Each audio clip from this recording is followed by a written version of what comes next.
I don't know how interested you will be in this, but we'll just go with it. Don't worry, I'm sure I'll have plenty of things to disagree with.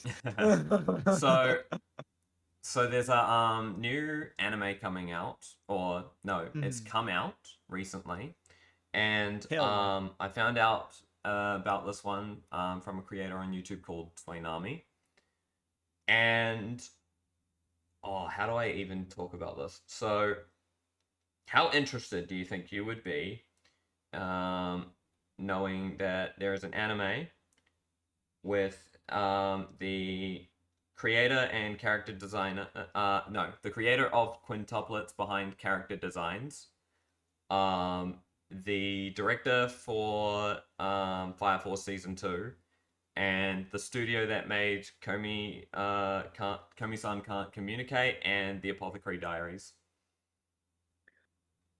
I have not seen Fire Force or Apothecary Diaries, but Apothecary I showed some interest in nonetheless, and same thing with Fire Force. And I obviously loved quintuplets and I'll tell you, as fuck. soon as you see the characters, you can immediately tell that the designer of these characters is um, quintuplets. Like, Niki Haruba is his name.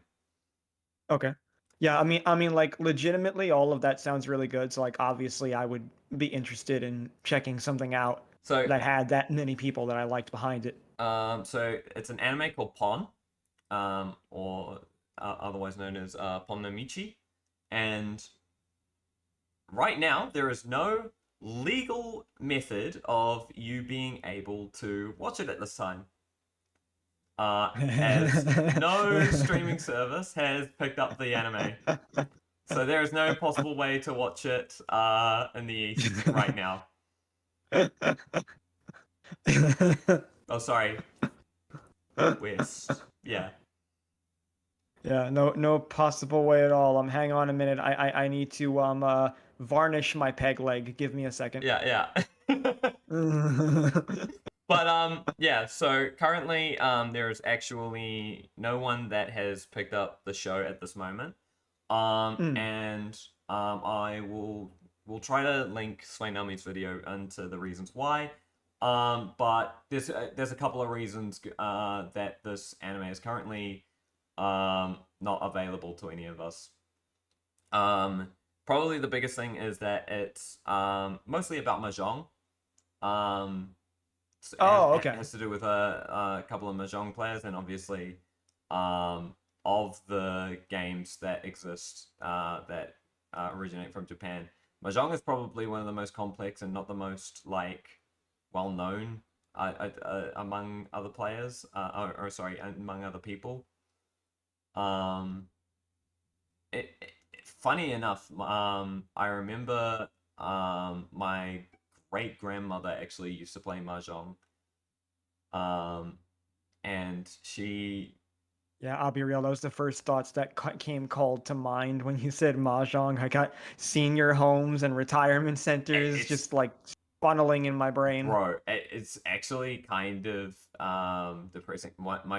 Um my grandma once talked about it with my mom. Apparently, she said she's been through like 16 mahjong player groups. Mm. Like she's and like outlived all of them. Oh god. Oh god. Yeah, Oh. yeah, yeah. When you said that, I was thinking to myself, "Wow, is this like esports? Does this have like a toxic level No, no, no. community? We're constantly trading teammates." No, no. My grandmother did not MVP first person shooter champion them. No, it's just that she would find she every time like her friends would pass away, she'd have to find new players to play with, and because she Right. lived to being so old, she ended up she ended up playing with 16 different mahjong groups before she passed away. Yeah, I Um, gotta say that is depressing. I mean, how old is your grandmother, if I may? she passed away 2 years ago, and she reached the grand age of 98. Okay, I could see that because typically speaking, I think most people, it's like what, like late 70s, mid 80s Yeah, is no. usually the age for people passing on at least on average. So yeah, I could see that being a common thing, reaching that age, because my grandmothers lived very old as well. So Yeah. like yeah, into their 90s too, and it's like yeah, you kind of see everybody come and go. I mean, they saw people younger than them come and go. So yeah, yeah, that sucks. Jesus. Yeah, no. But I mean, like, it goes to show sort of what the demographic for Mahjong players of sort of like, you know, uh, what I forget. Are we East or Western countries? We're Western countries, right?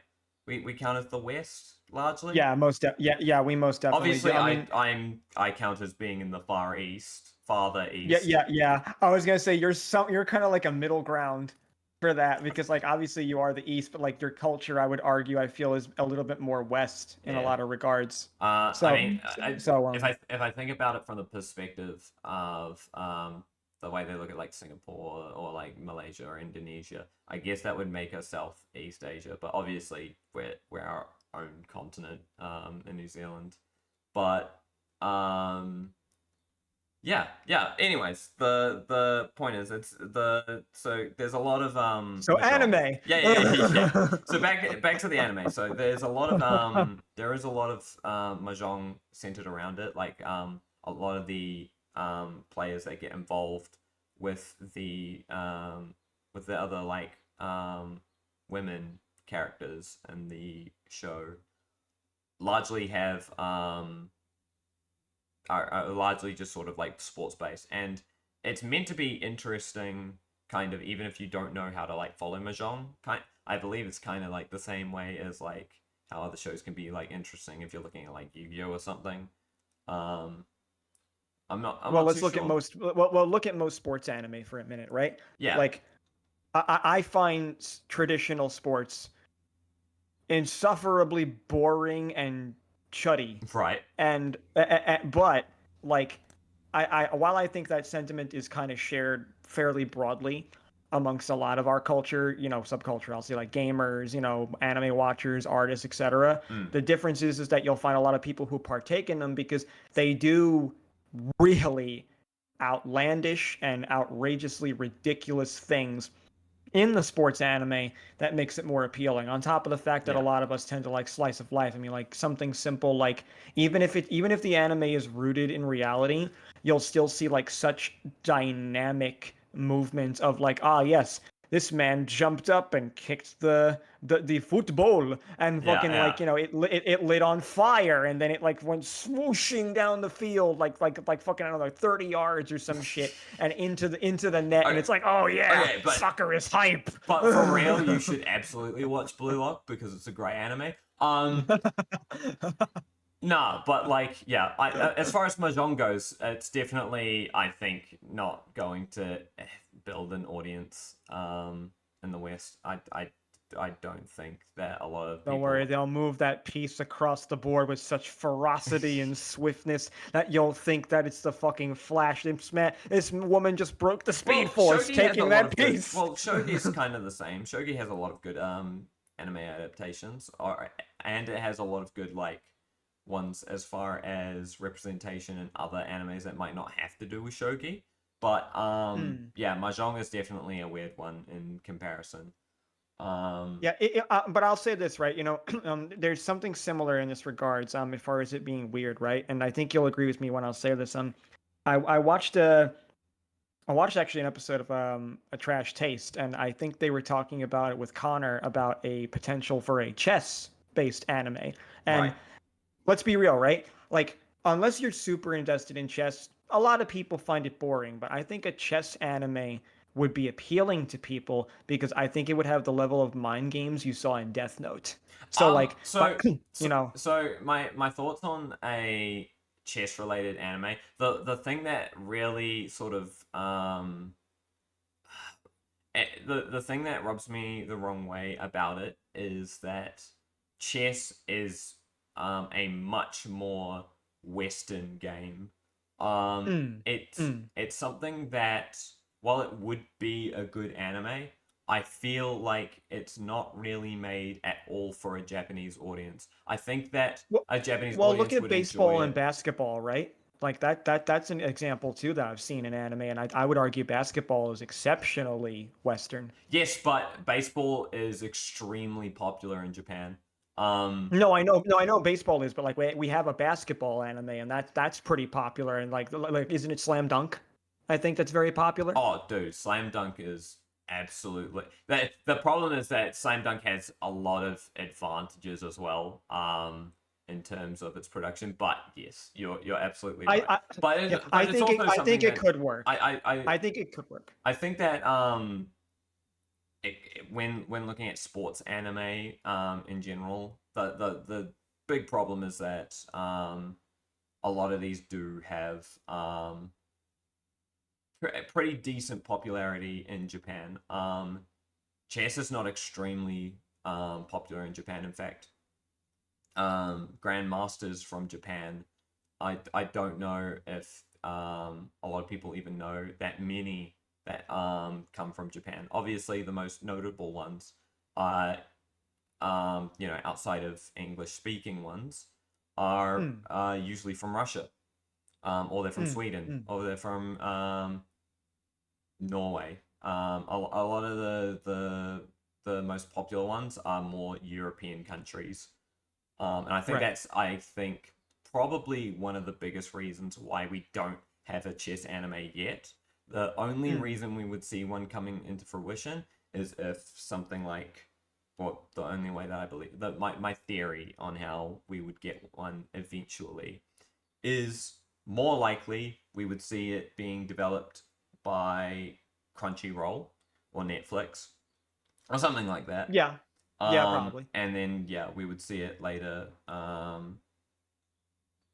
Yeah, maybe getting Yeah, a yeah, few because other the reason I adaptations. bring it up is like aside from whether or not saying whether it could work or not from a Western standpoint or whether or not it would be engaging enough, I think like the fact that like because like you said, yeah, like Mahjong is certainly not a game that I think most people would consider engaging either, No. and yet it's still getting one. Now we can certainly argue like the cultural interest in a game like that Mm. I can agree with completely, but I think like the fact that like whether you're talking about cultural or not, especially when you're considering anime, tends to appeal to young people a lot by and large. I'm not saying it doesn't Well, appeal to older people either. The fact that it's getting an anime, I think, is interesting because otherwise this game would pretty be considered kind of dull. so the fact is what we're seeing is the opposite of what I'm alluding with why chess doesn't have an anime. The reason why chess doesn't have an anime produced that we can show to a Western audience is because it's not popular in the East. The reason that we have an anime that is stuck in the East that is not in the West is because we have a game that is more popular in the East that has no popularity in the West except for a much older demographic. So we have Yeah, here yeah. what is the opposite of what I'm theorizing is the problem with a chess anime. Right. Right. Because chess definitely I think appeals definitively to a very broad age range, and Yes. I think I agree with you. Like I think culturally we can certainly argue it back and forth how appealing it would be, Mm. but I think because chess has the age range to go with, I think that's why I personally can conceive it getting an anime at some point as far as like an odd game or an odd sport The to other even get that type of promotion. the other games that we have that sort of appear regularly, other than shogi, in anime is like Go, right? Go appears in a lot of anime that you don't even think about appears in an anime. Naruto has Go. Naruto has one of the most Mm. famous one of no sorry one of Naruto's most famous scenes is a Go game between Shikamaru and his father after Mm. his sensei has died, and it's meant to be the scene where he is suddenly becoming more angry. He's trying to figure out a way to release his emotions, and so his father sort of helps him to be like, um, you're playing sloppy, you're not thinking right, just go have a fat cry and then come back and try again. And it's a scene that's only in the anime as well. It's not even in the manga, and it's one of the best scenes of Naruto. Hmm. Um, Interesting. so yeah, shogi is a lot the same. It appears in a lot of anime, but it doesn't actually have many anime of its own. It's got a few, and it's definitely got a lot of manga produced as far as shogi goes. Chess Yeah, I would say appears that's in interesting because I'm not even familiar to that at all. So like that's interesting to me that it has a few anime. yeah, chess is one. Well, again, it has anime. It doesn't mean that it's reached the West at all because of the same No, problem that no, we're no, I going with agree. I'm just saying it's Mahjong. interesting to me that it even got it in the first place. To be fair, shogi is if we're talking about like rugby, Mm. American football is, I think, maybe a lot more popular, or rather Yeah, I'll agree with gridiron. that. And this is I'll agree kind with of that. like mahjong sort of being compared to shogi. Shogi is a lot more popular. Um, it is just Japanese chess. Oh, okay. Yeah, because I'll be real, like up until now, I'm not super familiar Yeah, to shogi. yeah, Like yeah. I vaguely recall the scene you're talking about for Naruto, but that's about it. Actually, now I think about it, My I think it might have been a comprehension is shogi mild. game. Now that I think about it, it might not have been a game ago. I think it might have been a game of shogi. I think I mixed up the two games. Um, You could have fooled me either way, no, no, man. no, no. I just remembered that I mixed up the two scenes because there's a king in shogi, and that is one of the like references in Shikamaru. I just realized I mixed those two up. My lord. Oh, oops. Sorry, We'll Naruto clip that. fans. We'll clip that. um, so yeah. The anyways.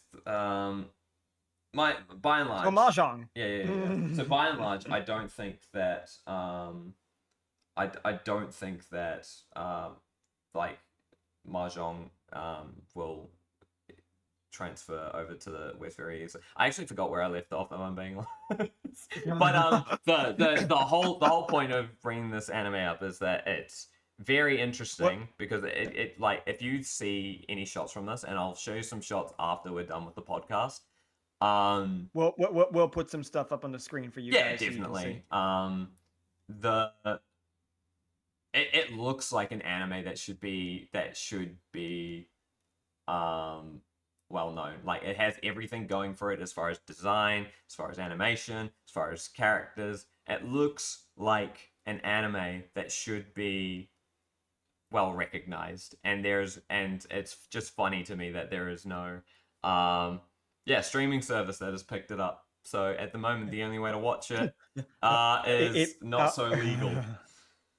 again, like I said, the fact that like the game, it might not be too interesting. Maybe that's why, or maybe it just Mhm. doesn't have enough traction yet. That could be either reason. But I can honestly say this: as long as it gets a dub, and you're telling me that the characters are designed in that same vein as quintuplets, yeah, that's gonna be a waifu for me. So I'll look Oh, into it. absolutely. I I think will I do the cultured research. from what I can tell as well, the main character is quite gonna be to your liking. He's very Mm.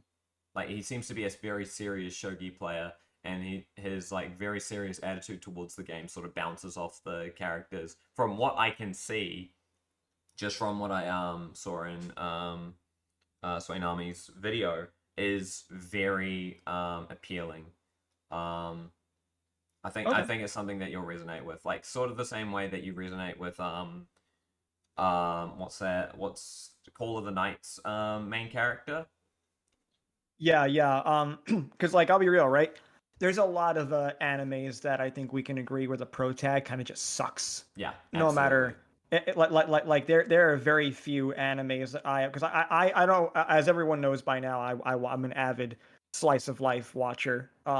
So like more often than not, animes that have any element of that or have that be a central theme or of the genre that they're trying to portray to, the main characters end up being boring. They end up being flat. But yeah, like I liked Call of the Night, for instance, because he has some dimension, and he has some insecurities.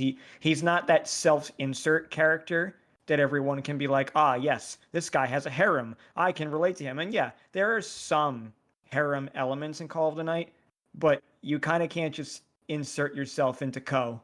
You have to, if you can relate to Ko, it means you probably have a lot of trauma and like a lot of Um, personal insecurities and self-doubt. I mean, it really depends. Like, if you're someone that bunks high school, you probably will relate to this dude. Yeah, Especially but if you're like, yeah, someone who has had a very successful education, like as far as like having like a high GDP and stuff. I think that's the kind of person that like will resonate really highly with the main character. But yeah, otherwise, yeah, but if you think about it, right, that's a lot of criteria. This character, so like that being said, like you can yeah, but it's tell more when a character has, commonplace in yeah, today's education system, just because there's a lot of people that are really smart that the education system completely fails. So I think it's actually more commonplace. And there are a lot of people that don't give any fucks about like skipping school or like or just like skipping class or not going to school entirely. Um, no, I no, had parents that like kept me on that stuff as best as possible. But I myself, going to high school, had a in my last year got a certificate for and this is not a bragging right. I want you to know if you're in school right now, stay in retweeted school. by humble brag. This is not a humble brag. This is the absolute opposite of a brag, man. I cannot tell you how shameful this is. Mm. I got an award for increased participation in class because it went up to 18%. Mm. So I was missing out on 82% of my education in my last year. So you basically just got coasted by, is what you're saying, because of that adjustment. I didn't get by at all. They just gave me an Mm. award because I had started to get up. There was I was at school. I was a very looked at case because I didn't fit into school at all. And I had a massive load of problems. Mm. Which I've worked through. But the point is, like No, I I mean the like before that, but the point is before that, I had one of the highest, I had one of the highest, what do you call it? The point scoring system for education. GPA. GPA. Thank you. I said Yeah, GDP earlier. I meant here's to my say GPA. yeah, I here's my thing, right? It's not even that I'm saying that like Ko isn't a relatable character. I'm making the point that like he has enough dimension that I feel like he's not a self-insert like you find in a lot of other animes where You they're reckon? one-dimensional. Yeah, yeah, not at all. Yeah, because like everything you're talking about, right, is something that makes Ko relatable as a protag. But he's relatable to people like you or me or people who have had a hard time in school. But like when you consider like an overwhelming majority of like maybe like more normie type people who maybe just maybe they were just like a person that went through their life, went through the motions, and never had to experience a lot of these types of struggles and all. They wouldn't even stop to think as Ko is a relatable character. And I think that there is a lot of people who fit that bill because that's kind of average, that's kind of the average person. But I think people like you and me or other people who maybe had certain adversities or struggles in school that made them kind of want to like avoid school or maybe avoid education or whatever it was in that regard is what I think can maybe make Ko relatable, but not to any guy who can self-insert himself.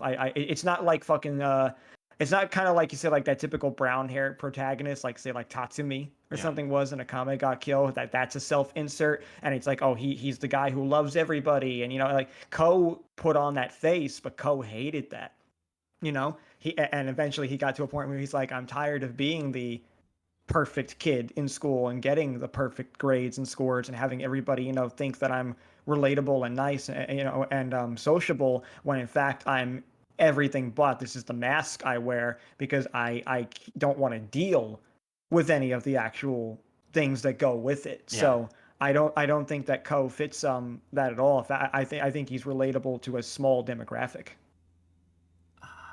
I don't know if I agree.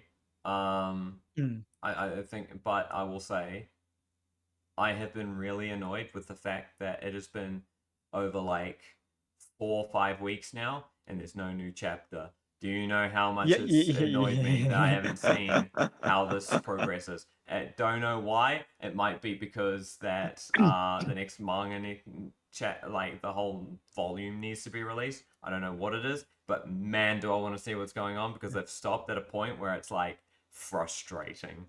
I'm gonna say I'm not going to something. talk about it too much because I don't want to spoil it for other people that are currently. No, no, yeah, yeah. I'm gonna say something that is spoiler free, but still, it allows me to ask the question: have we still left off at the point where his response was, "I know"? Um, yeah, we're past that. We're past that. There's Okay, then I actually have to read a little more yeah, yeah, because yeah, no, I yeah, haven't read since he was in the park with so and so and was like, you're gonna have to sooner or later, right? yeah, And yeah, he's like, yeah, I okay, know. yeah, yeah, yeah. Yeah, I haven't gotten past that point yet. Yeah. Okay. Yeah. There's quite a bit that's going on, but it's also stopped at a really crucial point. And by crucial point, I mean, oh mate, are we getting close to either? Oh my life! And the entire every time I read further, like let's talk about the writing direction and Call It a Night. Call It a Night. Yeah, I'll be real with you. Like, yeah, like this is something I would The actually love to C- delve into. Call of the Night um has very frustrating drama. It has very Oh, I love its frustrating. drama. I. There are things that happen in Call of the Night that um leave on certain cliffhangers that I just cannot. Uh, I don't have the patience for, and it annoys me because it looks like, right. They make it look like they're going in a direction that is horrible, and then they don't end up going in that direction. They do something weird with it. Yeah, it's called bait and switch. Yes, but here's the thing, right? M. Night Shyamalan got popular for doing that exact same thing in his early years, and then everyone wasn't fooled anymore. The person behind the curtain was revealed, and all of a sudden it got very, very, very boring. I don't want that to happen in this case. I don't think it is going to happen in this case. It won't happen in this case because it's the same story. M. Night Shyamalan has done that with countless fucking films that he has made. So like, I think that's the key difference here. It's like it's multiple stories that are running on the exact same premises, and that's why it's getting really dull. Like One if this particular author was writing multiple manga with that, I would agree. But for this, I'm okay. because he writes in the fashion of like going by how the direction goes per um you know chapter, or like per volume. I really think that reader perspective, or like audience Reader perspective, beware, we're in for a scare. where I believe that his readers really affect his writing decisions. I think there are things that he like responds to in terms of the way his audience reacts to some of the stuff, and he decides to continue in the direction that he's going based on a little bit of like how his audience reacts to what he writes. I don't believe it's all. I can counter that based on what I know currently because I actually own the mangas in hand, and Yeah. I love reading his little author notes at the end. And there's one thing in particular, I forget which chapter it was. No, now I remember. It's the chapter where they introduce one of my favorite characters that, for context for all of you watching, it's not in the anime yet but should appear in season 2. and there's a scene you'll probably remember, Scott, where it gets a little battle shonen-y Yeah, yeah, at one yeah, point. yeah.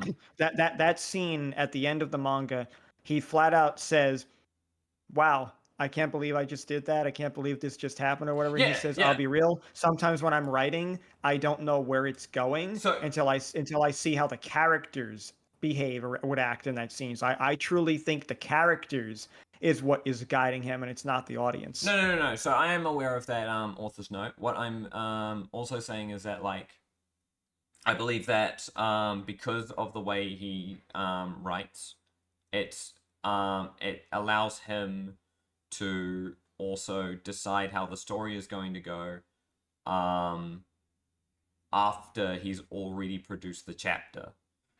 I believe that means that he gets the time to sort of look at the way people that either read or watch what he does get a chance to respond, and he gets to see that response and decide what he wants to do later. I believe that that doesn't conflict with the fact that the characters drive the narrative. What I'm saying is that he also like I don't it gives think him it self awareness. conflicts. But yeah. I think it gives him self awareness if it goes in a direction that is maybe um strange. A good example is that season that we were about to get into does get very strange, but it wraps up sort of neatly in the end.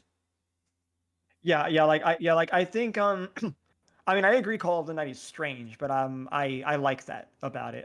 But I would say like as far as how much the audience influences him, I honestly don't know. Yeah, I would assume based on my experience with it and everything from watching the anime and reading the manga that I personally don't think there's an influence of the audience, but like maybe time will tell. Maybe there'll be a note or an interview or something that clarifies that more. But yeah. I'd say yeah, as far as the strangeness and the offbeatness of the whole thing goes, like yeah, like I can honestly say it is the first manga I have read in a while that I was like, I like what you did with this, and by all accounts, I always jokingly and somewhat affectionately ribbit by saying it's just reverse Twilight done right. But like, Oh my life, because it's it really vampire. is though, because Ah, like because okay.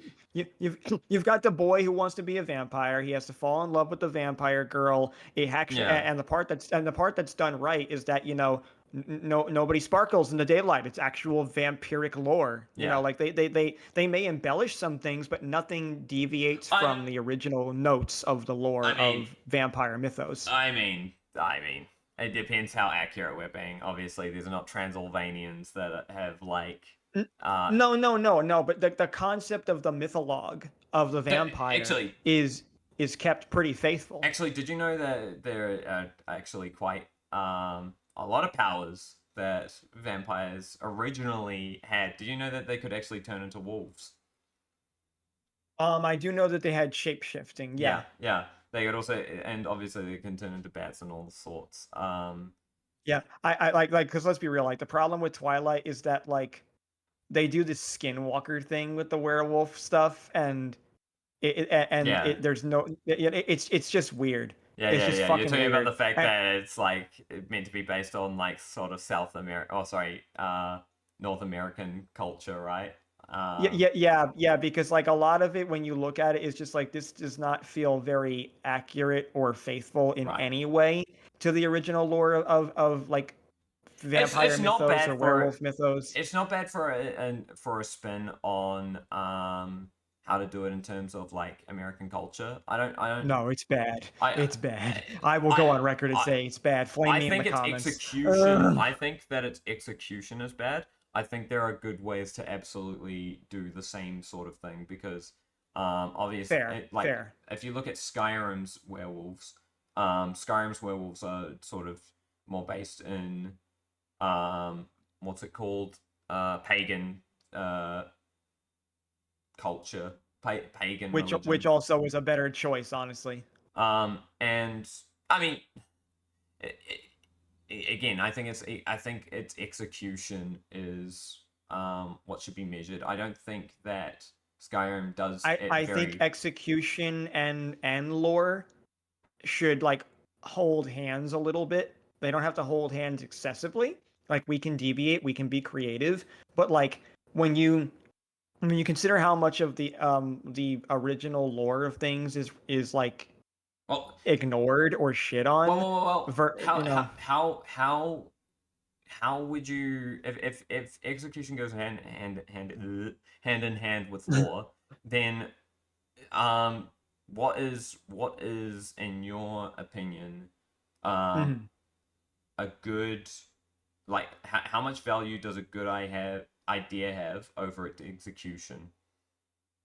Let's see. Like I would say like we can agree that when it comes to like artistic delivery, communication is very important, Yeah, right? yeah, yeah, yeah.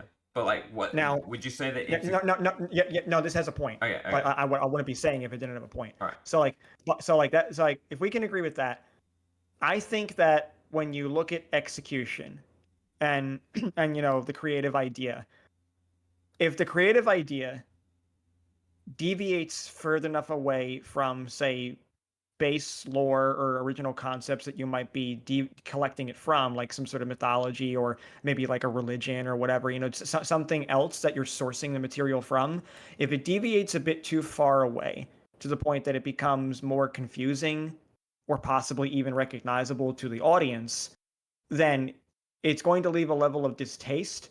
And I think that affects the execution because at that point now, the delivery of it has become more unfaithful and even confusing for Correct. how the audience can perceive it and enjoy it and accept it Yeah, above all else, right? Because the audience has to accept it. yeah. So it's like if the audience doesn't accept it and That it deviates from that, that I think becomes the issue. And I feel Twilight has that issue. okay, okay. So all of that though is mostly talking about execution.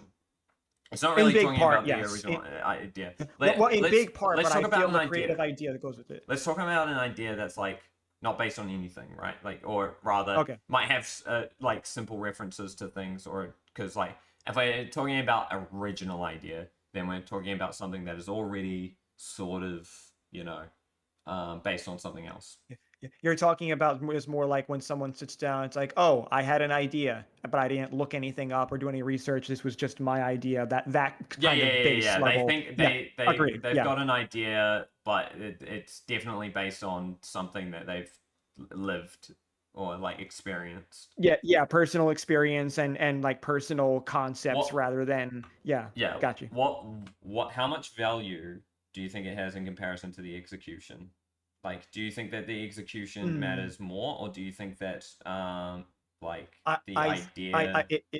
it's interesting, right? Because the idea certainly has a intrinsic value, I would argue, artistically speaking, but the problem is with it is if the creative idea is not delivered in a way that is again understandable, properly communicated and palatable to the audience, then it won't be accepted. So I do think that that's why I still say I feel like execution and the creative idea will have to hold hand in hand because yeah, you can come up with that really interesting, great original idea, and it is very personal and it is based on things that you thought of yourself as opposed to having to do any research, right? It's just Right. as far as you know, it is completely 100% original idea, at least by your perception. Yeah. So I do Well, think even with that, here's the like thing, right? ex. If Mhm. and this is just going to be my point to help sort of get to the end of whether or not it's more important than the execution.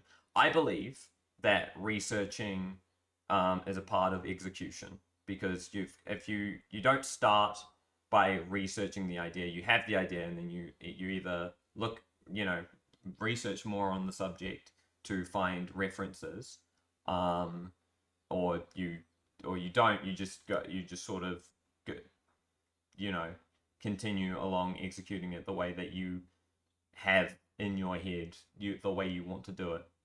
So I think the research that you're talking about has more to do with the execution than the idea part.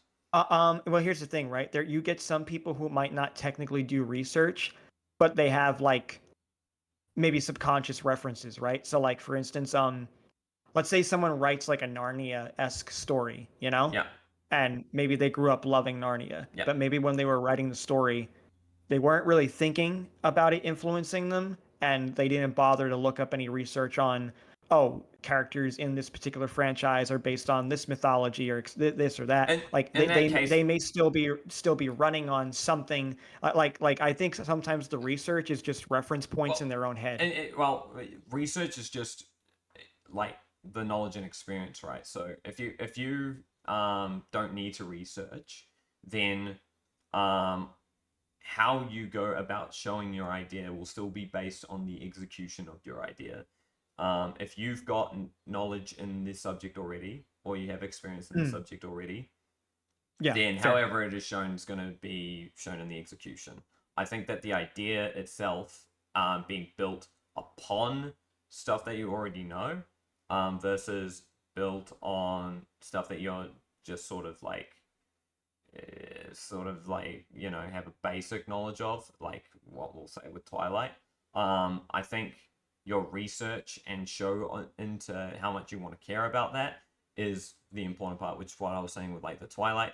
I think that the reason it's executed poorly is because there isn't enough North American or even like root knowledge of the werewolves. You can actually say either one in this because Twilight is basic as fuck and has no real lore attached to anything. It's all just kind No, of no, like I agree. No, I teenage agree with mystical that. But like, fantasy but shit.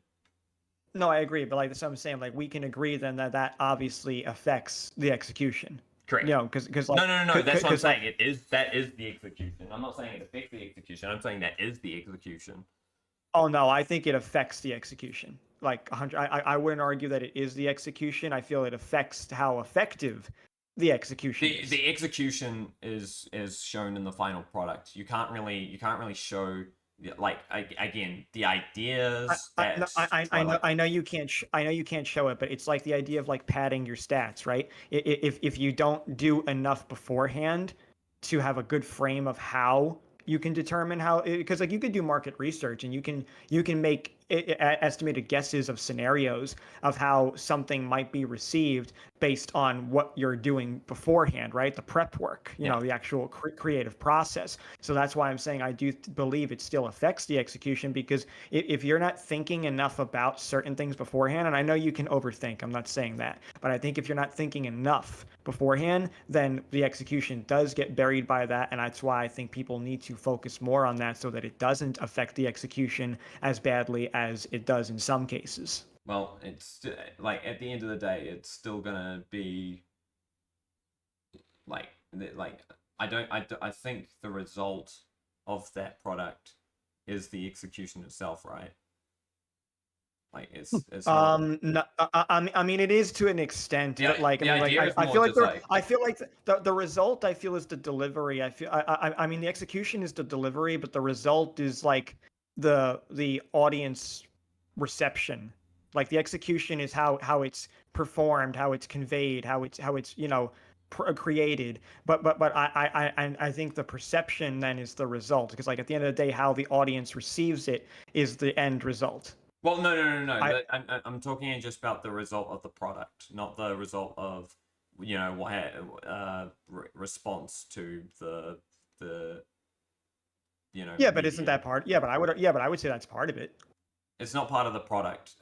It's not actually like a part Well, of it's how well it's it's how well the product does by the end of it. no, And no, no, and, no, and I yeah, think but how that's well the product doesn't actually affect execution because execution's not no, yeah, the execution affects how well the product is going to correct. do. And that's the part that, and that's what I'm saying people need to do beforehand. You need to think more about how the delivery, how the execution is going to look. And I think that's why we have a lot of great ideas, bad execution, because I don't think people either think enough or just don't care enough, and they're just like, fuck it, it's a product, I'll put it out, right? Okay, so Like that's how yes, we get a lot of really crappy things. yeah, but I think thinking about execution doesn't attribute to the idea. The idea is where you I still start. do.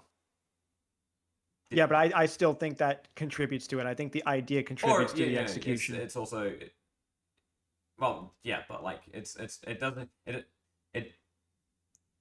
it doesn't. It's not.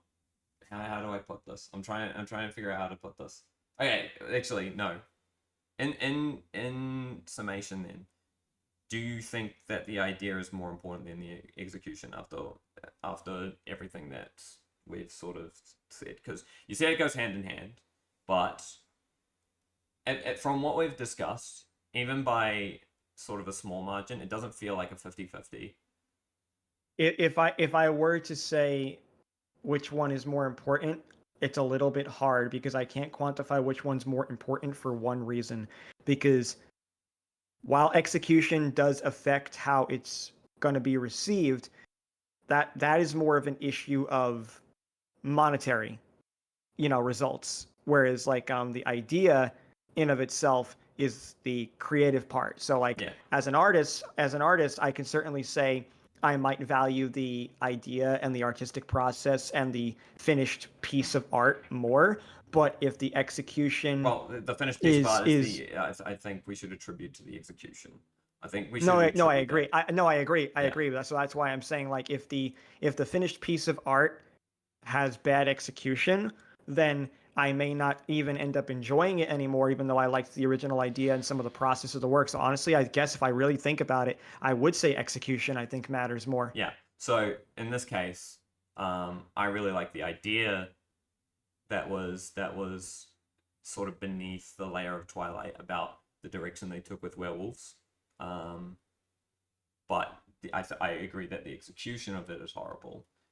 The fact that you look at the execution, that you can recognize the execution is more important, goes to show why it didn't resonate. The idea of what happened as far as Twilight doesn't resonate with you as highly because the execution is more important. I agree to a certain extent that I think I value the execution more, but Yeah. I do like a lot of what I see as far as ideas and different contexts other than just this. You know what it is? It's a good case to build for how like everyone has specific strengths and not everyone should be doing one thing completely by themselves. It's often why you get like teams Yeah, involved in something. So now like you can argue that like the author obviously had some good concepts and some good ideas, but then someone else probably should have handled, the actual story and then, etc. So like it's just an example of like yeah how some people just might be better at execution but maybe not have good ideas. So yeah, I will agree. It's a good way to advocate for people to be more willing to collab yeah, actually with each other rather than doing it with themselves. And I'll admit I'm guilty of that because I like to do things very much by myself more often than not because I like the acknowledgement of looking at my own work and saying, yeah, I did that. Fuck yeah, But like, right. but yeah, like yeah, interesting either way. But as far as like story goes, and development of something, Scott, I believe you had something else that Oh no, no, no, no! We're getting to that right now. We are yeah, yeah, absolutely yeah, getting to that right now yeah. I because feel like this is a good speaking of segue for that. execution, let's talk about solo leveling. Let's talk Yes, about yeah. solo leveling. If you're watching this now, right now, episode Spoiler warning. yeah, yeah, yeah. Heavy spoiler warning. If you don't want to be spoiled on solo leveling and it's still coming out, right now, episode 4 has just come out. And we're going to be talking about episode 3. We're going to be talking about episode 4. We're going to be talking about a little bit about some of the stuff that's gone on in the earlier creation of this. Because right now, solo leveling is getting a lot of praise that I believe is It's completely not warranted. it's completely not warranted. And there's a lot of people at fault, but I'm going to start with what my impression was after watching episode 3, because my impression of this show could not be lower for something that I really like. For background, I love solo leveling. I've already reread the manga. I've reread the light novel several times, and I absolutely love this show. There's a lot of isekai that I will love because it's just, I don't know. It's just the themes. It's just the fantasy themes that I really like. I don't watch a lot of them. I watch a few of them, but Solo Leveling does a lot of things different, and I really like it. I I could not tell you how disappointed I was with Solo Leveling when I watched episode 3. Episode 3 showed me a lot of what happens as far as the production behind it, and it showed me everything that most people feared when they first saw the trailer in like 2021 or 2022, whenever it first came out. When we saw all the names that are involved, Salano was a really cool name to see in the production of Solo Leveling, because like, man, very talented. And but you know, animation for this is A1 Pictures, and A1 Pictures produces a lot of garbage, to put very bluntly, but it also creates Sword Art Online. And Sword Art Online is something that is already, if you like Sword Art Online, then you like Sword Art Online. But It's pretty contentious, I'll say that much, in terms of how critically, people feel about it. it's had a few problems. And the Mm. latest stuff's meant to be really good. And there is definitely good quality animation. But I digress. Let's get into the problems of why this has been such a big issue. There's also something to say about direction, but we'll get into that as we go. The third episode that we see, and this is where the spoiler's going to start. Sun-Jin-WHO has reawakened, and has now achieved his training arc, where he's now going to become stronger. We still want Chad Wu. And yeah, well, that's kind of the problem, right? At the moment, there are too many qualities of Sun-Jin-WHO that is the standard isekai trope of a character that he can be. I don't know if this is a purposeful decision to maybe make him seem like a different person when he started, but there's a lot of smiling, hopefulness that we see in Sung Jin Woo's character outside of the more horrific scenes that he simply did not do before. He makes like one joke about how he's not going to do any of the exercise or training that he has to do, and that's like his one smile, right? That's his one smile where he's like, "Bunk that! I'm not doing any of that." And that's right before he gets sent to the sandpit. And yeah, I don't know why they've decided to do this with his character, because it just does not feel like Sung Jin-woo. It feels like Kirito. It feels like several of the other isekai characters. It is a very big difference compared to how he comes off in both the manga and the light novel. Yeah, no, I can safely say I haven't read the light novel, so I don't have too much to go on there. But from reading the manhwa, like, I do agree that yeah, he wasn't quite as jovial. If anything, I would argue he was a bit more depressed and even panicked before he Yes. became Chad Wu. But like, I don't know. I mean, I feel like some of the aspect of that could be because okay, they're looking to make him a little bit more animated because well, it's an anime. Whereas like when I look at the manhwa, I feel like because like there's a lot about the still frame that I enjoy more even than animation. I'm that type of guy. So like when I think about the manhwa, I feel like it's a lot more palatable and also a lot easier to keep a consistent facial expressiveness on a character whose mood and atmosphere you wish to give to the audience, because you don't have to worry about those in between frames. You don't have to worry about Yeah, little but things like these are in situations where it's not even like there's no combat. There's not a lot that you have to do. It's really weird that they've decided to go for this choice of having him sort of be this jovial in scenes that aren't very animated. I think the choice might be because In fact, it's actually more effort. I agree, and I think the choice like it's not even that I'm saying that it's more or less effort. I think Mm. it's just that I feel like that when it comes to animation, they're trying to be like, how do we just make the characters seem more, well, expressive? Because like he isn't that expressive, you know. Even when he's Chad Wu, he has a very he's fairly stoic. You know, like he has some moments where he's got that little smirk or he gets a little cocky, but for the most part, he's calculative. You know, and he's Mm. serious. And I think that Well, not like just that. In the early days before he gets to Cha-Jin-Wo, and especially around this portion, um, in the anime, you see him just sort of like being casual about his training as soon as he's been through like the sandpit once. But he mm, was never that casual. He was tired, exhausted, and he was clearly still getting used to the right. fact that he was doing everything. So as you said, he was a lot more panicked Yeah, and he's still trying to like work things out.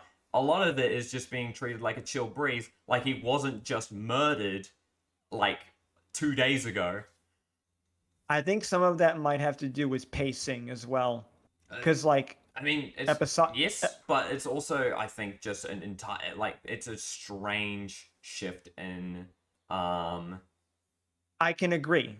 I can definitely agree that it is a shift in his character that feels a little jarring to mm. those of us who read the manhwa. I can agree with that completely. I just think that like there's a certain like level of, I don't know, allowance that has to be given So because of what's happening. there is because this is not even what I'm actually mad about. Like Right. the reason why I'm not actually mad about this at the end of the day is because this is not going to be Jinwoo's character for the rest of the series. So I don't actually Mm. mind if this is the way they've decided to show him for this beginning part. I'm more worried that it's going to stick around a little bit when he does become Chad Jinwoo. Um, Mm. but again, that is not my biggest issue. My biggest issue has everything to do with right now the art direction and animation of combat. We're going to I saw a post you made on Twitter a little while back with the comparison of the art direction. Well, I guess even the yes, art quality even no. of Art direction is a good way to put it. yeah with it was the fucking statue. Yes, And I'll be real, even I agree. Like looking at it, I was like, okay, come on, that was a still frame. You guys could have done better. and they call Uh, back to it in episode 4 in a flashback, yeah, and I was like, yeah, why? That is yeah, not the most impressive frame that you have of the statue. But then you look at it and yeah. it's like, oh wait a minute, yes it is, because that's the only one in which he doesn't have that smile that looks decent. Yeah, and I'll agree with you on that because like it bothered me too because I was like, yeah, this is a still frame. It's a statue. It's not moving. The nature of a statue is that it doesn't move. You could have given it better facial features But by but all means. but even then, like we're talking about the statue, right? That should be the easiest part. Let's look at what happens next. In episode 3, we get him into his dungeon, right? He immediately goes up against goblins. Now we've talked about this. The goblins don't appear. It's meant to go straight into the hellhounds, and they've decided to just insert goblins. Now, why is that? Is it for padding? Who knows? It could have been for padding, but I think something that is more alarming is the fact that more than likely A1 Pictures has models of goblins that are probably easier to use and they have more experience to work with. And so they decided, hey, let's insert goblins and back into the fray where there were no goblins. There's that, and there's another thing I could think. Then this is me playing a little devil's advocate. Okay. They do show in previous flashbacks when he felt useless that he couldn't even handle a goblin, and now he can. That's the only thing I could think that maybe that's why they threw it in to be like, oh look, guys, he can handle goblins now too, no breeze. But now we can also handle this other thing, the fucking hellhound Yeah. shit. Like, So so it could be that's a it could be for that possibility. as well. And before we do get into the Hellhounds and more into that, I will just say when we got to see him fighting these goblins, I was immediately let down because the art direction for that fight scene, for that entire fight scene, was terrible. Every angle of and this progresses further into a bit of the next episode as well, and the Hellhound fight. Um, the art direction is just terrible. Everything from the goblin fight to the Hellhounds to the worm that he fights in the sandpit, they all have Sun-Jin-WHO at very flat angles, and that is the complete opposite of what Solo Leveling did. We've got some comparisons that we'll bring up on screen. These are the ones that appear in the show, and these are the ones that appear in the manga. There is like no comparison. The manga has way more interesting perspective, has way better art direction, and for whatever reason, they've decided to go this way. I guess because it's easier to animate. And you know what? Fair enough. But also, why did you take up this position? Was it because every other studio was like, sold out at the time or had too much work? Did it really have to be A1 Pictures? Why did it have to be A1 Pictures? Was it because of the success of Sword Art Online? Because right now, they are doing horribly. It's not even that interesting. Like I don't want to abuse more artists and animators that are already being abused at Mappa, but why couldn't we get Mappa or Bones or someone of decent quality? I would take Trigger. For this type of I would have taken Trigger too. Hell yeah. yeah, give me a Trigger animated Solo Leveling. That would be much better and probably a lot more. They do way better art direction and stuff like what you see in the manhwa. If you want it to be truthful to the manhwa, which obviously that's not what they care about, they probably cared about the fact that they just got a deal with A1 Pictures, you would be able to get these types of scenes easily. But now we just got I don't know, the simplest camera angles, the simplest art direction, and oh my life, the fact that they zoom out on a lot of the scenes with Song Jin-woo and just have him drawn so far away from the actual camera, that's again the complete opposite of what the manhwa does. And there was one really good scene in that goblin fight where he goes and stabs the goblin, right? I had to double check, and I'm still looking for it, because both me and one of my friends that I was watching it with, we both mistook that separately for a scene that happens in Sword Art Online. We're pretty sure that that stab that he does is reanimated over some of A1 Pictures' old artwork. Oh yeah, well I'll be real, right? I mean, like I would almost expect that from a lot of studios because I mean, even as independent artists, a lot of us reuse things from previous pieces and all, and I think that is definitely Absolutely. efficient, and I think that when you're in an animation studio, you're obviously going to look for any ways to cut cost, and if that's something that they can do to not only cut cost but get the product out faster, obviously they're going to do it. 10 out of Absolutely. 10. And So and yeah. and that's the other thing as well. I think that was the same for the reason why they added goblins. The reason why is because as soon as we get to the Hellhounds, oh my lord, the animation quality drops another tick because they don't know how to draw hellhounds. And it's very clear they don't know how to draw hellhounds because in both the end of episode 3 and the beginning of episode 4, we see some of the most dog shit animation I have ever seen in my life. And I can say that because they are dogs and they are shit. So it is literally dog shit Oh animation. my God, Scott. There is a scene where the Hellhound runs straight towards you in episode 4, and it doesn't even look like the legs are animated. It looks like they've tweened this Hellhound towards you and then just taken out frames. There are other scenes as well where it'll be like, oh, we gotta do it from a rotated angle, and now he's gonna charge forward. Oh, look, we've fucked up the model. Oh no, I'm turning into a red blob on the screen. Yeah, I gotta say, I know how passionate you are about animation, and I not only understand it, I respect it because I definitely used to be that same way myself. Yeah. Um, I definitely as I've animated less in my time now as I've gotten older, because anyone who knows me knows I did it a lot when I was younger. I can't be bothered anymore, so I think my eye is certainly a little bit less critical than say someone like you who is a lot more passionate about it and also still does actively Look, animate as well, might I look, add. look. It's not like Dragon Ball Super levels are bad. But Right, which is clearly cutting corners to the maximum. and like it might just be shows of like early shit that they sort of wanted to get out of the way, and shows of artwork being used in a better scene, and that is honestly my hope. But the fact is, it's been 3 episodes, and right now it's looking very subpar. There's also a lot of stuff in the early episodes where you can tell that like some of the like background design is just like JPEGs that have been like stretched and rotated to like fit in certain places. It's all very alarming. It's all very very alarming, and I don't like how much of it stands out in my eyes. But the funny thing is, the animation quality in episode 4 compared to episode 3 is a lot better, and it's funny where it starts.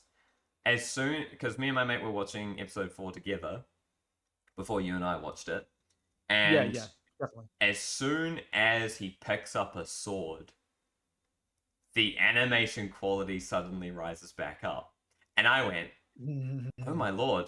Wait, no, that was gas."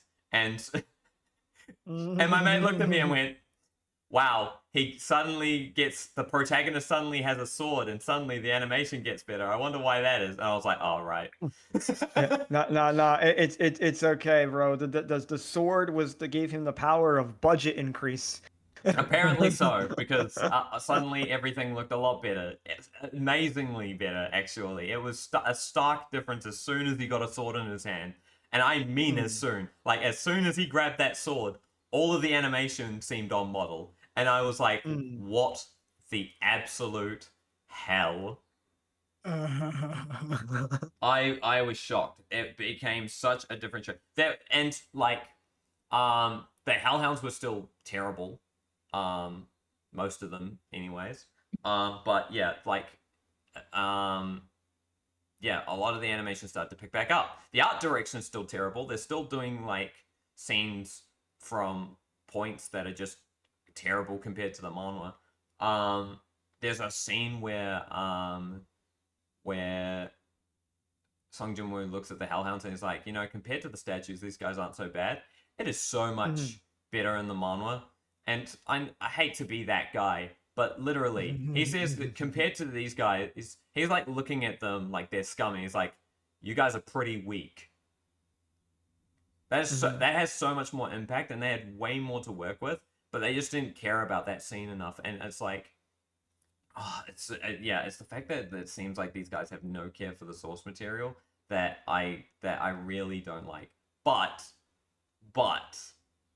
they do have care. They do show scenes where it's clear that they care a little bit, because as soon as we get to that boss fight, everything picks up. As soon as we get to him going down into the subway, and to the Aurora Borealis. to the against the Anaconda, all of a sudden art direction picks back up. We have him falling into a river, and he's like trying to swim back out, and the snake comes down and fucking grabs him, throws a fucking train into the side of the subway, glass shatters. Every scene in the art direction is suddenly like looking way better than it's ever looked. And I'm like, if this had happened just a little bit sooner, it would have been amazing. And some of episodes 1 and 2, like some of the way they direct a lot of the statue fight is pretty good. But it was also just like the show hadn't really begun until we'd got into episode 3. So it was really... Yeah, that's another point I'd like to add, actually, right? Because, like, when you say the show hadn't really begun, yeah, I can't help but wonder what if some of that is purposeful too, right? Like, because like now the snake fight stands out hardcore. Now, if it suddenly continues to drop, again and we start seeing these up and down dips throughout it, then I think that's a very big case for like, yeah, either being lazy or reusing assets. But if it continues to get better or even like stay at that consistency of, the boss fight that we got, I can't help but wonder if like what if some of that is meant to be like a weird, conveying a visual representation of the transition that he's going through, because now he's looking more impressive, he's getting more impressive. This is the start Well, of it. it's interesting because a lot of what we have left in the series is humans.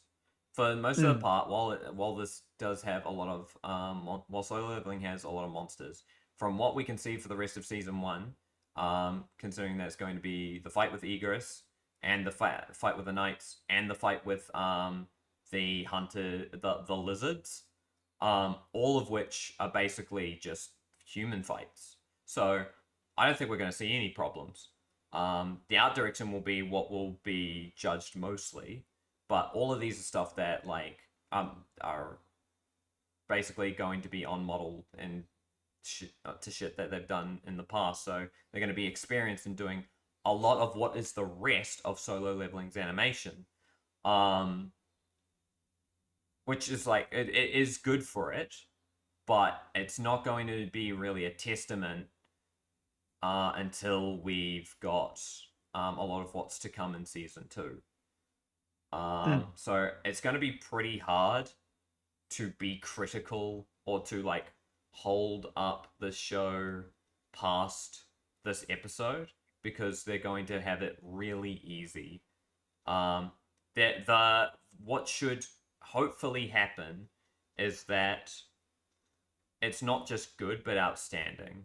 And I don't think we're going to get outstanding, but if it is outstanding, then that means that we're probably going to get a lot of care for the show if they pick up season two. I don't know if they're going to be producing season two or not, but I don't know. It's possible. It's Yeah, possible. yeah, and like that's some of the issue too, right? Like the company seeing whether or not does season one even do well enough to continue, putting this level of effort and budget into it, like, and that's always a factor as well Mm, too with these things, and like that's the part of me that is a little bit more like meh on top of it too with a lot of animes and production companies and stuff these days, because I'm kind of like I, I've been like kind of annoyed with a lot of media from the time I was like in my 20s, when anything that I loved or anything was good was getting canceled. So yeah. like I'm looking at a lot of things through this lens now too. Something that has another thing that's I think plays into your care of animation. A lot of the anime that you watch today and really like doesn't need a lot of Hmm. heavy animation. No, I agree, Heavy and I'd actually like to add to that as well when you're done. heavy animation is clearly belongs with stuff that does have a lot of this like sort of battle shonen vibe. Um, and it's Combat. yeah, yeah, and not that you can't do it. Ping pong, the animation is a good example of something that doesn't need it, but sports anime is very My good. dress up darling did a lot of fantastic animation for a slice of life.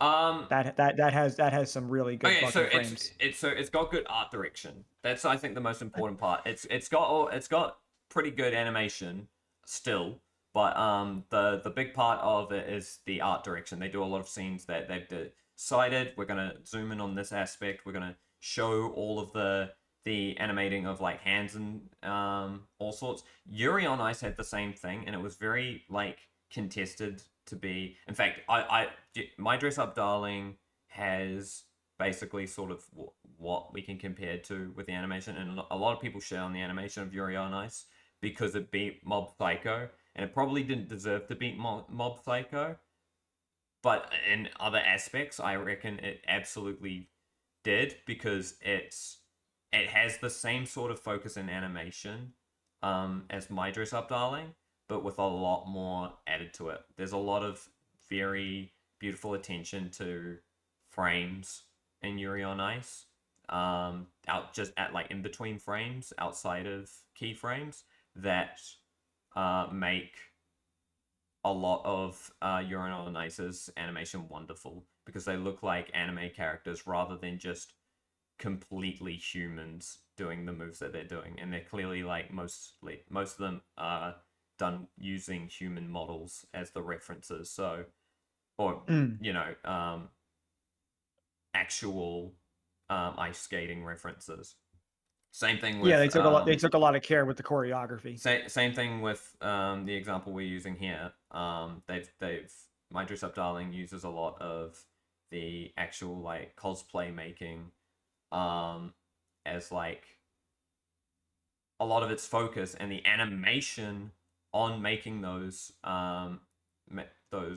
cosplay are pretty much all the attention is focused so that it doesn't look like they've just choreographed choreographed what's the word I'm looking for, what's it called when you draw over another scene?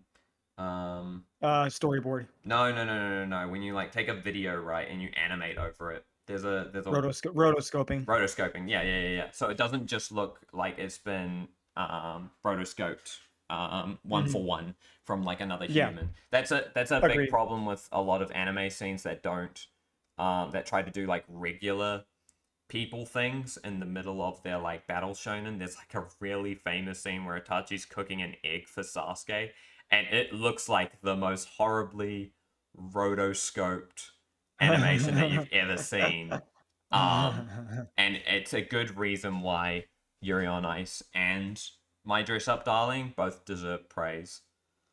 No, Um, yeah, because like I'll be honest, like what you want to know what one of my favorite scenes is in terms of animation, and this is going to be really simple compared to like some of the stuff you look at, mm, but one of my favorite scenes in My Dress Up Darling for animation is when she gets really shy with him and she, tugs her hair and pulls it and she blushes, and the way she moves and the way they move her hands in her hair feels so fucking natural and realistic that I loved it. I myself would have a headache even drawing a still frame, I feel, of that type of thing with how the fingers have to interloop into the hair and little strands and stuff. That to see it in motion I is probably one of my favorite scenes from that anime. yeah.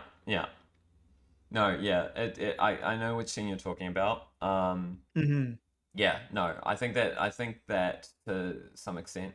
Um, yeah, a lot of the animation is really good. But also, yeah, the art direction for every single one of these scenes is on point. They've decided, hey, let's focus on the attention on the details that we believe matter. That is the complete opposite of what solo leveling is doing right now, and I Yeah, and and I want and when there's to blow my intent brains to when out. yeah, and when there's intent as well, that's when you get a lot better, execution, right? Yeah, Because it's like you planned it, you thought ahead, you in a sense scripted it very well, yeah, and yeah. your prep work was really good. So now the finished execution and result ends up And looking in phenomenal. this situation, execution is pretty much 100% of what we're judging here because obviously, Yeah, they didn't come up with definitely. the idea. They just bought it and was like, "Yeah, we can do this. We can do this, guys. We care." Yeah, and yeah, like to add in terms of the animation thing, like you said, like because for like I do what like you said, watch a lot of animation that doesn't need excessive animation. Yeah. I'll say, because and that's also why like whenever I look at a lot of anime fans and I see the people who are much more critical and much more perceptive or focused in on how good an anime is for its animation quality, and I see the list of that it's almost always exclusively either battle shonen or maybe some isekai depending on how much combat is involved in that Mm. particular isekai, and that's why I tend to like shrug my shoulder more, because I'm kind of like, well, you're only looking at most of y'all are only ever looking at two genres of anime or two types of anime, and then I'm kind of just like, well, how critical do I need to be personally then, or how critical does anybody need to be personally when we're only looking at a particular type that mostly involves the motion of fighting, and I feel there's so many other areas of animation that could be looked at a bit more critically, that doesn't have to just particularly be that or I those. I think that this is actually a pretty good way to deviate into animation versus art direction as well. Mm, Um, so the big problem with Battle Shonen today, and a lot of just any anime that has a lot of fighting, the big problem is that we have good examples for how animation can be in fight scenes today, and we have a lot of um, expectations thereby on what we want to see when our new favorite anime is getting an adaptation. And that's definitely the problem here with solo leveling, is the fact that right now there are people in the industry that can do it much better. And if you really like the source for what it is, then you want to see it properly adapted. And all of a sudden, the game changes about what it becomes, what you're looking forward to seeing. You're not looking forward to seeing the story because you've read it. You're looking forward to seeing it being animated. All of a sudden, the game changes. You don't care about the stuff that you already know is coming because you want to see how it's directed. You don't care about the you care about the voice acting. You care about the characters. It was the exact same thing when you started watching Call of Night, because you started with reading it. yeah, which definitely for me was a shot in the foot. Yeah, Uh, and so your expectations are now placed upon what did this do right. It's the yeah, same. and It's the same thing hmm? when you go from sub to dubbed, right? Yeah, When you start by watching something in subbed, and you're watching it episodically, you begin to place expectations on how the rest of it is going to be dubbed. And if it's not to your fancy, if it's not to your liking, then automatically you start holding a negative opinion about the way it was done, about the way dubbing in the I industry's do done. I do agree with expectation versus reality, but I'll say the voice acting thing for me is totally removed. That personally for me, that's totally removed. Like I can watch something in subbed and then go to dub. I'm gonna like the dub better no matter what. That's just how I am. Like that's something I can completely remove myself from, unless the anime is so old from a point when dubbing had no care whatsoever and people were just reading a script. Like that's my exception, right? But then as far as like comparing the other things, like you said, I definitely did have expectation versus reality with Call of the Night, but it wasn't for the animation. It was for if they would properly convey the story correctly, if they would pace it right, you know. And the next thing that I did care about, yes, was the voices they chose, because that's a big expectation versus reality thing for me. If I have a voice in my head of a character that has never been given a voice in the first place, and now I'm hearing it and it doesn't sound like what I imagined, I have now created that disappointment for myself. But I certainly can't fault anybody but for that but me in Right. that context. Now, as far as the animation quality, like, yeah, obviously I have a certain standard. It's not like I can say I have no standards. That would be dishonest. But I It's will just just before you go into this, I will say that obviously, in comparison, a lot of the stuff that comes out, you don't read first. It's not right, like you're right, expecting right. I animation. tend to avoid that. You're just expecting the story to be really well done. Exactly, and because I tend to avoid doing manga first. I usually prefer to do manga after. That way, I can have a little bit more enjoyment for both if there are changes, or even just because like it's easier for me to consume the anime because I can do it while Yes. I'm working, especially because I'm watching dub. But the thing is, the only animated scene in Call of the Night that is a combat scene, that I'll admit I did have some interest or expectation for. Um, I think it would have still been pretty hard to disappoint me in that scene, because it's a very brief moment. And again, spoilers. Not that we haven't given tons already, but No. Yeah. uh, when when Nazuna goes to save Ko from Seri, um, and she literally lunges in the room, rips off her arm, does this like little spin, flips like it's like basically like fighting ballerina, flying ballerina fight for how their motions are. I was very pleased with the adrenaline rush that I got from that scene.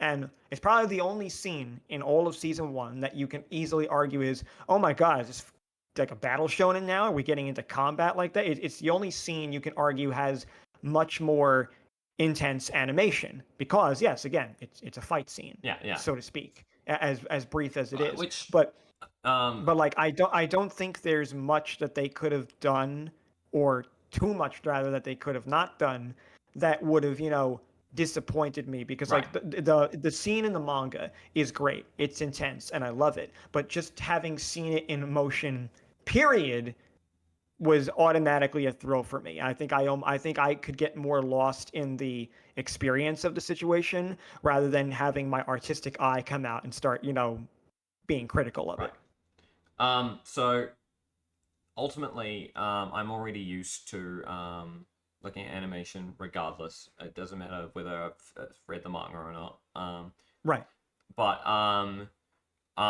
it's a good point. I wanted to get into this earlier, but let's talk about animation versus art direction, because there are probably a number of viewers that have been listening that don't actually understand the difference of what we're talking about. So just to clarify, if you watch anime, and there's something you really like that's like well animated, the art direction is basically what does the composition look like, where are the characters, what is being focused on screen right now. So like if you see a stab in the gut and it's designed to zoom in on the actual stabbing of the gut, the where it's looking is basically the art direction, and then the animation is obviously the motion on screen. Yeah. Think of it like the camera perspective, if Um, you will. and as for stuff like you can argue that some of this is animation as well, depending on what, but like effects are normally done separately now to animation. Some effects are still animated. Demon Slayer is one that a lot of people talk about because a lot of their fight um, effects are just hand animated, and it's something that it gets a lot of praise for because it looks really good. Rather than what we're used to now, which is blood splatter effects, explosions, lighting. A lot of these now are just visual effects, and they don't actually play into animation because they're done by a visual effects team, basically over top of everything else that you see. Um, Which is actually something that legitimately I like in terms of a still frame perspective to mimic that style, but I understand and can agree with like the impressiveness well, it's of when people choose to animate that yeah, stuff by yeah, hand, yeah, because I yeah. used to animate a lot of my effects by hand. Yeah, and so it's not really like visual effects is bad or anything, but No, of course not. hand animated effect or hand drawn effects are amazing to look at. They're not really comparable though, because there are just times where you do uh where visual effects look good, and there are times where hand animation looks good. It's not really one's better than the other. One just has a lot more use in other areas. Mhm. If I'm being honest, they are comparable to a certain degree, but not to the extent that you can say one is more necessary than the other. Um, but yeah, animation. When we're talking about animated scenes and we're looking at animated scenes like what we've talked about in Solo Leveling, like what we've talked about in all of the animes that we've mentioned thus far, the animation quality, um, most people are talking about both the art direction and the animation, and it can be kind of hard to separate what both mean in that context. So when you can say like the art direction's really good, but the animation's terrible, normally it just means the scenes look really good and the animation um, and the in betweens of that scene is just really crap. A good example of a show that has really good art direction and really bad animation is Shaman King, the remake of Shaman King. If you go and watch that, you'll immediately understand what that looks like, because Shaman King has really good art direction, and all of it looks amazing, and all the visual effects on it looks really amazing as well. But it's barely animated. It has about as much animation as a 2000s shonen anime, and it's not. And that's really looking down on some of the animation of 2000s anime. Whereas something with really bad art direction, but maybe good animation, might be something like Sword Art Online, because a lot of the angles in Sword Art Online are very plain. They have the drawing of characters at very safe angles that are easy to do, and perspectives that aren't complicated to draw, and the animation and the movement quality can look really good, because it's easier to draw. So the art direction in that looks, sort of average. It's not really that bad, but the animation definitely is better in that scenario. Yeah, yeah, it's good. It's No, good no. to evaluate that, anyways, because a lot of the animation that we've been talking about, the art direction and the animation, and a lot of what I'm judging in terms of solo leveling, what I care about more than anything is actually the art direction being terrible. I would actually be happier if this were more poorly animated, but with better art direction. Yeah, I mean, hmm. I understand the value of that, and I can partially agree. But at the same time, like I feel like if I was looking at really high quality animation and it was a good enough story too, it probably would end up like it would either go over my head or I would end up just completely ignoring the fact that the art direction wasn't that good. Well, That's again, probably what would happen with me. art direction doesn't necessarily mean art quality. So it can, like, I'm not No, I talking about it. agree. I'm not talking about it. And it's just more clarifying for other viewers. But I'm not No, actually yeah, talking absolutely. about it looking like, an MS Paint drawing when I say art direction. What I'm talking about is that the character isn't just drawn um flat against a background from a, like, very, you know 2D plain environment where we've got no uh perspective at all. We're not looking at any interesting shots. Not doing any interesting angles. We're just sort of doing it the easiest way to draw all the characters in the scene. No, yeah, I mean, bottom line, what Scott's saying is that like I just want it to be fucking gangsta. Yeah, absolutely, absolutely, and I will not accept anything less. I Yeah, will, well, as I said, I am willing to sacrifice animation for art direction, because yeah, yeah, art direction is so much more important, um, to me subjectively, yeah, than animation quality. yeah, and I'm willing to sacrifice animation a little bit for good story. Well, yeah, that is just it. Animation quality in its entirety, right? Like art direction, animation, all of it can be sacrificed in terms of having a good narrative. I don't think all of it can, but I'm just saying that like You're not impartial about it having, like, uh bad art direction. You want good art direction. yeah, but what I'm saying is that my bar is just a little lower than yours, I don't know but if it is, it, because it sounds like you're not actually willing to go out and say you don't want bad art direction. no, no, no, it's not that. It's just like I definitely agree with a lot of things you've said. Obviously, I don't want bad art direction. Obviously, I don't want bad animation.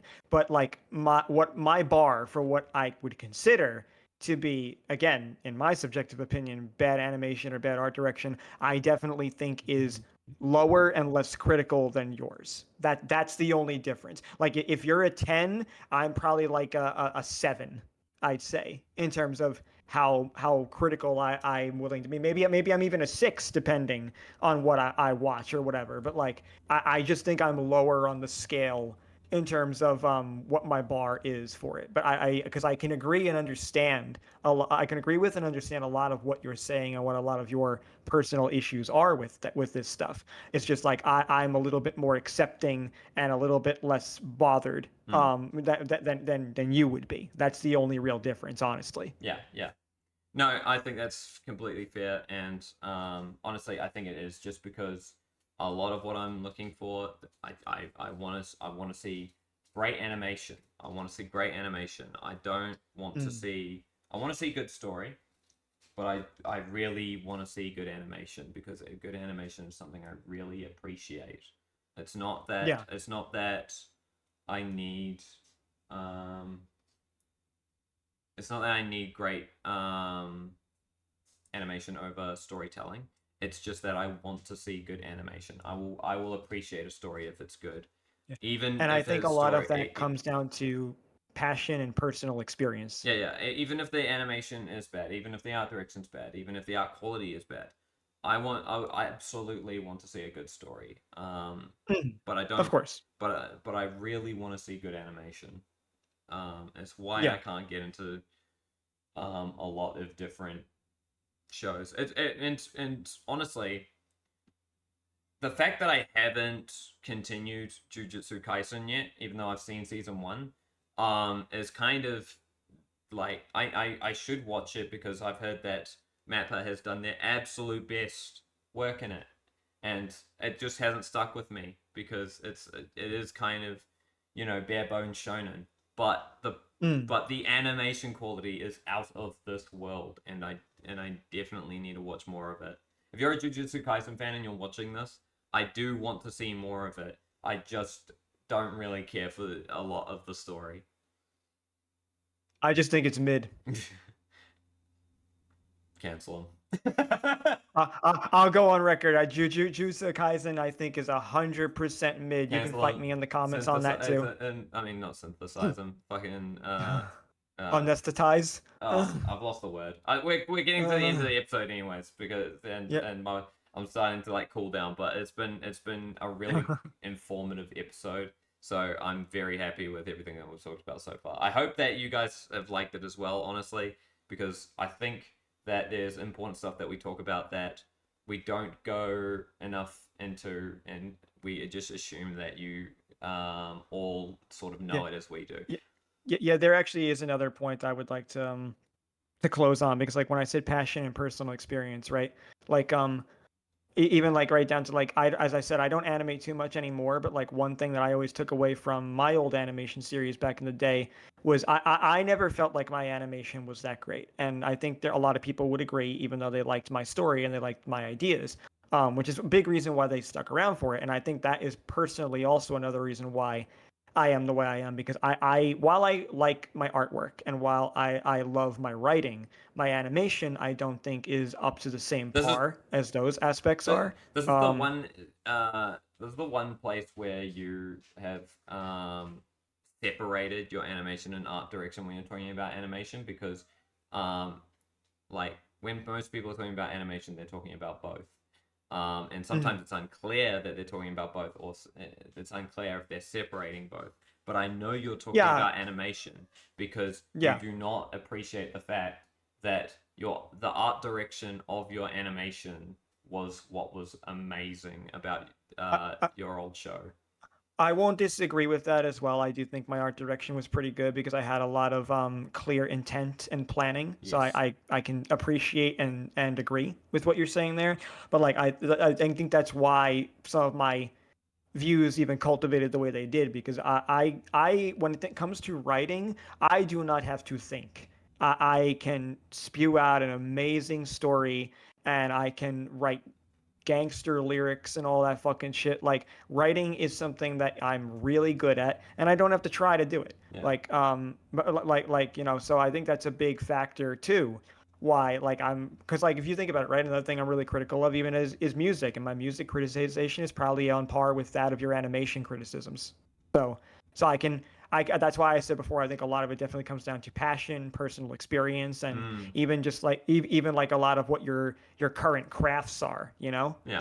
Like you certainly animate more than me now compared to like when I was younger. I don't animate I think anymore I've now. been Like, you know. animating a while though. I've been Yeah. animating a while, so it's been Mm, something that I've kept up for a long ass time. I'm doing it more now yeah. traditional digitally, but I've been doing animation for a long ass time, and it's something that I did really have appreciated more and more over the Yeah. years.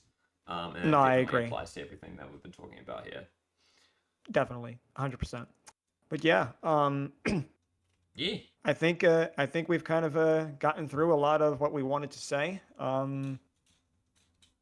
So flat out, if there's anything you guys have anything to say, leave them in the comments below. You have any opinions on animation, art direction, the if the hell if you watch through the spoiler parts, you know, if you have any interest in solo living, Call of the Night, etc. You know, if you want to roast me for some of my bad takes, If you want us to talk about other anime as well, please do let mm, us know because there's a lot of anime out right now, and yeah, we'd yeah, be more than actually, willing yeah, to discuss any of them. yeah. Like we do tend to talk a lot about anime and art and philosophy on this channel. I'd say that's a big part of our scope of discussion. So like if you hell even video games too, if you guys have something that you would like to hear our opinion about, and it's, you know, it's a reasonable topic, you know, it's in line with what you hear a lot or come to us for, leave it in the comments below. We would love to hear from you. Don't forget to, you know, like, comment, subscribe, and yeah. Um, flat out, Scott, anything else you'd like to add? I would just like to add, also, we will put the new Discord in the description of this episode. So if you want to go check Mm, out Shay's public server, um, yeah, it was actually in the last video as well. If for those of you awesome. watching, since I believe it was episode 6, our last Yeah, episode. yeah, yeah. So yeah, Yeah, yeah. if you wanna come and join us or like hang out with us, then yeah, absolutely. Yeah, no, we'd Hmm. look forward to seeing you. Yeah, and I'll say this, don't be shy, because I always tell people, if you want to talk to me, when it comes to Discord especially, like, my DMs are open. You want to send me a ping, you know, like, I'm usually around pretty often, but this is our job. So like, if I'm not on a server, it doesn't mean I'm not available at different times of the day to get a hold of me. If you just want to, yeah, chill, talk, or, you know, do whatever, I'm good. All right, that will end us off. Yeah, see you guys later. All right, good call, motherfuckers.